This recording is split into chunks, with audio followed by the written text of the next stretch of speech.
Hello everyone, welcome to the channel. I am Afiz and today we are going to learn Python programming on mobile phones. You heard me correct. We don't need any fancy computer or a laptop to learn programming. All we need is a mobile phone, which we already have, and the interest and the energy to learn programming.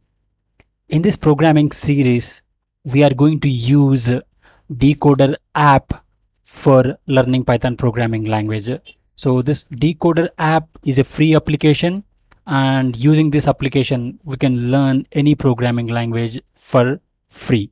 You can see here, so this is their website, and so there are more than millions of people already using this application, which is completely free, and this app is available on Android and as well as App Store as well. So without wasting the time, let's get started.